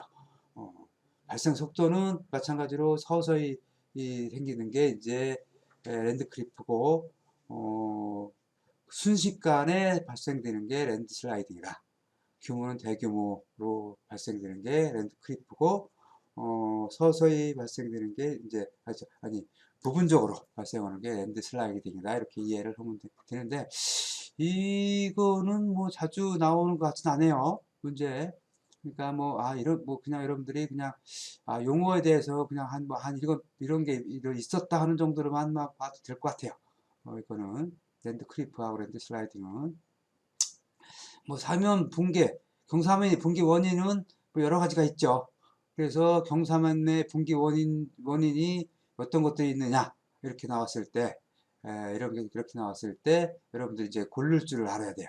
그래서 전리는 뭐 그 토사라든가 안반이 이렇게 금이 가 있는 금을 우리가 전리라고 그러죠. 그다음에 뭐 세굴, 그 다음에 뭐 발파했을 때 그 진동으로 인해서 발생되는 거. 그 다음에 이제 경사가 급하다든가, 급할 경우. 그 다음에 다짐이 안 됐다든가. 그 다음에 이제 지표수. 아까 얘기했듯이, 그 비가 왔을 때 물이 침투가 되면서 전단력을 일으켰을 때. 그 다음에 이제 지하수가 땅속에서 올라왔을 때. 이제 뭐 그다음에 올해 그 풍화 이제 뭐 풍화암이라든가 이런 게 또 오래된 것들, 토질이 불량할 때, 뭐 이런 것들이 다 들어가겠죠. 사면 분기 원인에. 그래서 이런 거 고를 정도, 여러분들 그 이해만 하면은 다 고를 수 있겠죠. 그런 것들은. 이건 반드시 고를 줄 알아야 돼요. 경사면이 왜 분기가 되느냐, 분기 원인이. 예. 뭐 다져지지 않는다든가 이럴 경우에는 안 되겠죠. 분기가. 그렇게 이해를 하면 되겠고, 어, 그 다음에 사면의 분기 방지 대책. 그러면은 분기를 방지하려면은 이제 아까 그 분기 원인을 배제를 하면 되겠죠. 그래서 지표수 배제 공법, 지표수가 땅속으로 못 들어가게 그런 방법. 그 다음에 지하수가 못 나오게 한다든가. 그 다음에 구배를 비탈면 구배를 완만하게 하고. 그 다음에 어, 그 흙을 이제 그 단단한 흙으로다가 원형 복구하고, 그 다음에 비탈면 보호공, 그래서 비탈면을 보호하는 그런 뭐 땅속에다 어스안카라든가 이런 거, 여러분들 아마 그 도로 같은데, 그 강원도 도로 같은데 비탈 급한 이런 데 보면은 거기에 뭐 그물망도 해놓고, 그 다음에 뭐 어스안카도 해놓고 하는 걸 많이 봤을 거예요. 이런 거를 우리가 비탈면 보호공이라고 그래요. 이런 거를. 그리고 이제 뭐 흘러내리지 않도록 말뚝을 또 이렇게 박아서 그 붕괴를 방지하는 방법이 있고, 또 그 어스앤카 아까 그 앙카를 땅속에 박아서 그거를 이제 가지고 지탱하게 하는 방법. 그다음에 이제 옹벽을 시공하는 방법. 그다음에 이제 미리 단단한 그 전단력이 강한 그 흙까지 아예 깎아버리는 그런 절토공법도 있고, 이런 것들이 이제 사면 분기 방지 대책에 해당이 된다. 이렇게 이해를 하면 될 것 같아요. 그 다음에 또 그러면 이제 경사면에 대해서 알아봤어요. 경사면을 어떻게 무너지지 않게 하고, 또 경사면이 붕괴되는 원인이 어떤 건지를 알아봤는데, 그러면 집안이 연약해. 그래서 이런 집안에다가 땅을 뭐 기초를 뭐 한다든가 할 때 이제 바로 할 수는 없죠. 그래서 우리가 이제 집안을 보강을 해야 되겠죠. 그래서 집안을 보강을 하는 그런 거를 우리가 이제 집안 보강이라고 그런다. 그래서 어, 연약 집안이 이제 이런 위험이 있기 때문에 뭐 활동 파괴라든가 집안이 붕괴된다든가 집안 강도가 저하된다든가, 뭐 성토시 침하가 돼서 성토량이 증가가 된다든가, 뭐 이런 그 위험 요인이 있기 때문에 이걸 방지하기 위해서 우리가 집안을 강화를 하고 하기 위해서 집안을 보강을 해요. 집안을 보강을 할 때는, 그래서 우리가 집안을 보강을 하는데 이런 여러 가지 공법들이 있어요. 그러니까 점토질에서는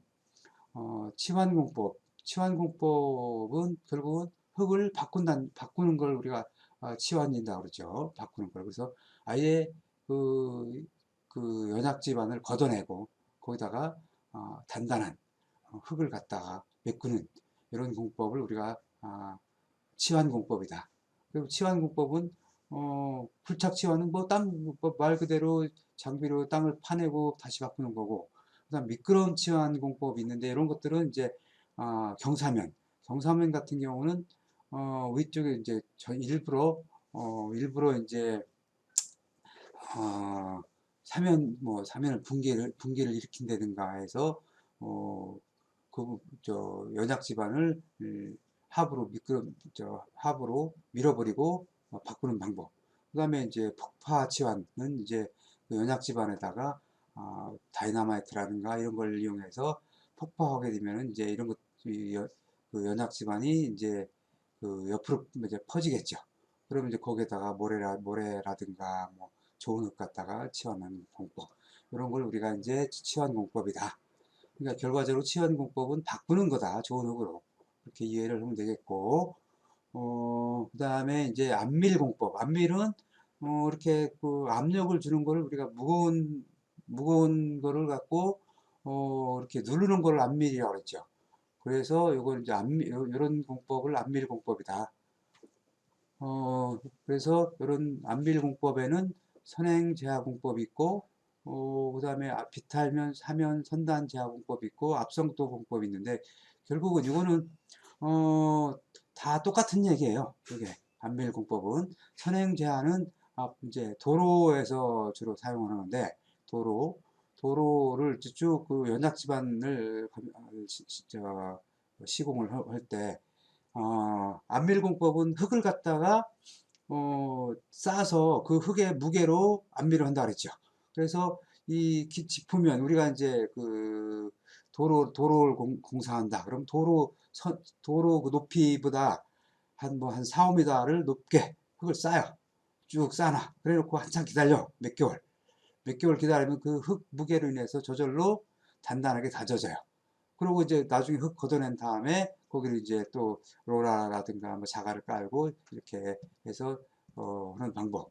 그 다음에 비탈면 사면은 이제 그 성토 부위라든가 이런 부분에다가 경사면에다가 이것도 마찬가지로 일부러 경사면 같은 경우는 이제 성토한 부분이니까 좀 약하잖아요. 그러니까 이걸 그 앞에다가 흙을 더 쌓는 거야. 더 쌓고 난 다음에 단단하게 다져지면은 그 흙의 무게로 다져지면 다시 걷어내는 방법이에요. 압성토도 마찬가지고, 이렇게, 이렇게 연약지발을 단단하게 만드는 공법을 안밀공법이다. 이것도 이거는 실제적으로 많이 사용을 해요. 이거는 도로공사할 때 안밀공법은 탈수공법. 탈수공법은 말 그대로 물을 탈수해 버리는 거예요. 물을 우리가 빨래를 이제 할 때 빨래를 뭐 그 세탁기 탈수기에다 넣고 뭐 물을 싹 빼버리죠. 이걸 탈수라고 그러죠. 흙 속에 있는 물을 빼버리는 거예요. 그래서 흙 속에 있는 물을 어떻게 빼느냐? 어떻게 빼느냐? 그래서 샌드 그 빼는 방법에 따라서 샌드 드레인 공법이 있고 페이퍼 드레인 공법이 있고 팩 드레인 공법이 있어요. 이런 집안들이 주로 어디서 사용하느냐? 이런 탈수 공법은 여러분들 인천에 가면은 저기 그 성도라든가 이런 데 보면 새로 건물 많이 지었죠. 여기 그 집안이 전부 다 거기는 뻘이에요. 그 바다. 그러니까 거기다가 그 건물을 이렇게 높은 건물을 지었잖아요. 뭐 거기다 도로도 만들고. 그러니까 지금 원래 있던 상태로 도저히 할 수가 없죠. 그 뻘에다가 어떻게 거기다가 도로도 만들고 건물도 짓고 그래. 여기는 다 이 탈수공법을 사용해서 물을 빼서 단단하게 집안을 단단하게 만드는 데요, 거기가. 그래서 이런 데는 아주 탈수공법은 연약 집안에서는 많이 또 사용을 해요. 많이 사용을 해요. 그래서 뭘 사용해서 하느냐, 샌드냐, 페이퍼냐, 팩이냐, 이렇게 그거에 따라서 나눠지고, 배수공법은 말 그대로 이거는 뭐 그냥 물을 배수하는 공법인데, 디벨이 있고 웰 포인트가 있고 그런데 이거는 이제 그 웰이 우물을 우리가 웰이라고 그러죠.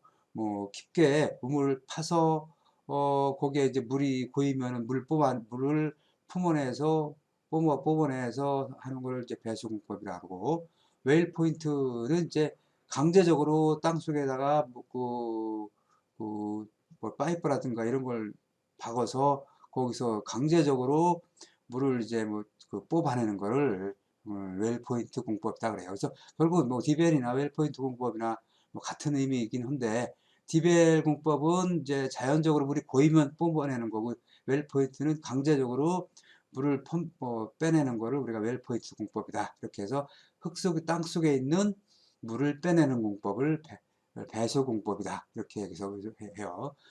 주로 이제 점성토 집안에서는 탈수 공법이 많이 사용을 해요. 그 다음에 이제 고결 공법이 있는데, 고결 공법은 굳히는 거예요. 굳히는 거. 생석회 말뚝 공법이다. 그리고 생석회는 물이 그 생석회에다가 물이 닿으면은 이 석회가 이 시멘트 성분이 생석회예요. 그래서 석회가 굳어버려요. 그래서 땅 속에서 그 굳어버리는 거를 우리가 이제 그 생석회 말뚝공법다. 땅 속에다 생석회를 집어넣어서 굳혀버리는 거고, 그 다음에 동결공법은 얼리는 거예요. 말 그대로 얼리는 거고, 얼리는 거다 보니까 이거는 이제 주로 이제 극지에서 사용하겠죠. 남극이나 이런 데서, 아니면 시베리아 이런 데서. 그 다음에 이제 소결은 이제 그 태워버리는 거예요. 태워서 붙이는 건데, 이거 이제 이거는 뭐 불이라든가 뭐 태우다 보니까 태움으로 인해서 그, 그 물이 이제 증발해버리게 하는 공법이죠. 그러니까 돈이 많이 들겠죠. 이런 것들은 특수한 데서 사용하겠죠. 그 다음에 이제 동치환공법은 이제 이걸 딱 집안을 흔들어서 치환하는 공법이다 보니까 이것도 이제 뭐 넓은 데서는 뭐 사용하기 좀 어렵고, 그 다음에 전기를 침투시켜서 물을 빼내는 공법, 그 다음에 뭐 침투압 공법인데, 요거는 이제 그 삼투압을 이용해서, 이제 그 물을 빼내는 그런 공법이죠. 이것도 이제 아, 뭐 탈수공법이나 비슷한 공법이죠. 침투압 공법도. 자, 그다음에 대기압 공법, 표면 처리 공법, 뭐 이런 것들은 진공 상태로 만들어서 땅 속에 있는 물을 빼내는 거예요.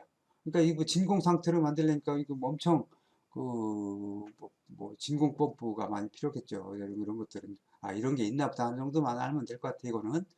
그다음에 사질토. 사질토는 이제 모래지반이라고 그랬죠. 모래지반은 아까 모래지반은 이제 그 물다짐을 하면 단단해진다 그랬죠. 근데 이제 일반적으로 크게 이렇게 굉장히 저거 뭐 넓은 그, 그 하중이 많이 안 닿고 하는 데는 뭐 물다짐으로 할 수 있겠지만, 건물을 뭐 세운다든가 뭐 이럴 경우에는 이제 그 물다짐만 갖고는 좀 부족하겠죠. 그래서 이제 이런 또 집안 이런 그 공법을 사용을 해요. 그래서 진동 다짐 공법. 그러니까 모래를 흔들며 진동을 주면은 다져진다 그랬어요. 모래와 모래 사이에 있는 공간에 모래가 잔모래들이 이제 채워지면서 진동을 주면 다져진다 그랬어요. 그리고 바이브로 플로테이션 공법도 모래 속에 큰 봉을 집어넣고 그걸 흔들어 버리는 거예요. 진동 다짐처럼 똑같은 거죠. 그러니까 흔들어 버리니까 이것도 진동을 주니까 이렇게 다져지는 거고, 그 다음에 이제 모래 다짐 그 다음에 순서 약액주입 공법으로 갑시다. 그럼 약액주입 공법은 모래 속에다가 약액을 넣는 거예요. 그러니까 어떤 약액이냐? 굳혀지는 거지, 말하자면. 아까 그 점성토 집안에서는 뭐 생석회를 뭐 넣고 약액을 집어넣고 뭐 굳힌다 그랬죠. 말 그대로 모래니까 거기다가 시멘트 풀, 그러니까 시멘트하고 물하고 섞은 이걸 갖다가 주입을 하면 어떻게 되겠어요? 모래 자체가 단단하게 굳어지죠. 시멘트가 콘크리트처럼.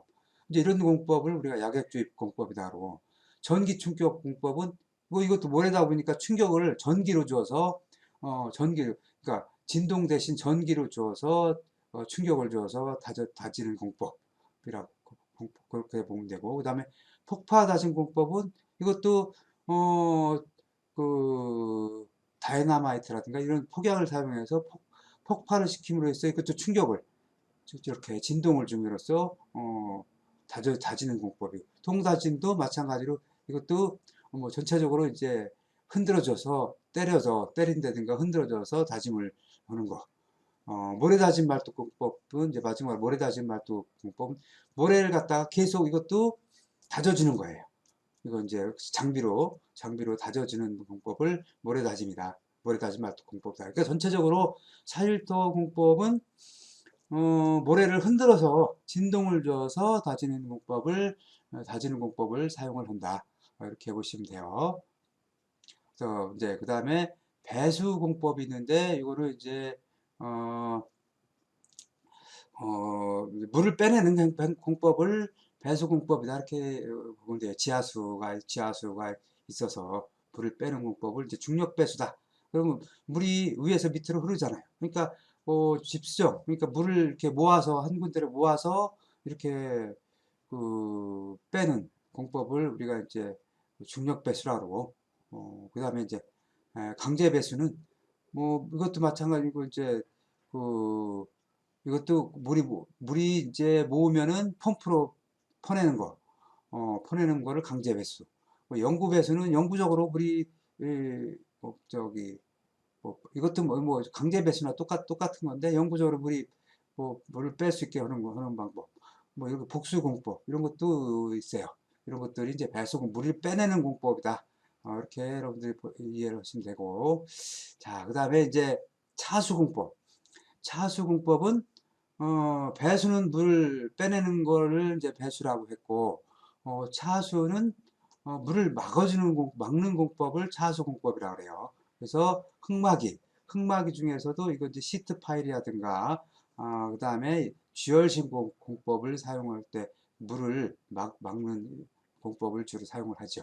그런 것을 이제 흙막이로 사용하는 차수 공법이 있고, 고결, 땅 속에다가 땅속을 얼린다든가 이걸 뭐 완전히 굳힌다든가 해서 하는 걸 이제 그래서 물을 차단하는 걸 고결공법이다 그렇게 얘기하고, 약액주입도 그러니까 고결공법이나 약액주입공법이나 거의 동일하다 보면 돼요. 약액주입도 땅속에 이런 약액을 주입을 해서 굳어서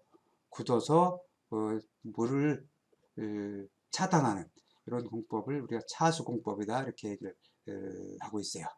자, 오늘은 이제 흙과 지반과 이제 그다음에 이제 집안에 대해서 알아봤어요. 그래서 뭐 집안에서 발생할 수 있는 위험 요인에 대해서 좀 알아봤고, 그래서 집안이 얼마만큼 중요한지를 여러분들한테 설명을 했어요. 그래서 그 집안에 대해서는 여러분들이 좀 특히 더 알아야 돼요.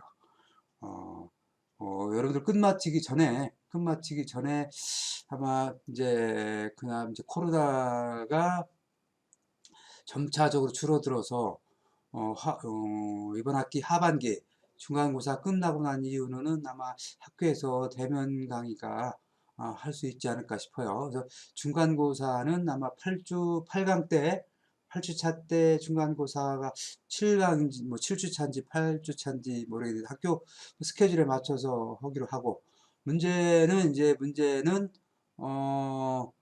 기출문제에서 난다 그랬어요. 건설안전기사 기출문제 5년간, 그러니까 15년도부터 19년도까지 2015년도부터 19년도까지 그 중에서 그 중간고사를 낼 거예요. 그럼 이제 그렇게 알고 좀 준비를 해주길 바라고, 여러분들 필요하다면은 PPT를 그 자료실에 지금 올려놓을까 싶긴 한데, 뭐 굳이 안 올려놔도 되겠죠. 이거는 여러분들 이거는 뭐 PPT는 필요하다 그러면 나중에라도 자료실에 좀 올려줄게요. 이게 하다 보니까 만대가 급하게 만들다 보니까 이게 그 오탈자들이 좀 있어가지고 좀 그런 부분들이 있어서 만약에 올리게 되면 이제 수정을 해서 올려야 돼서 그래요. 자, 이번 주 강의 듣느냐 고생들 하셨고, 다음 주에 또 여러분들하고 만나기로 해요. 수고들 하셨어요.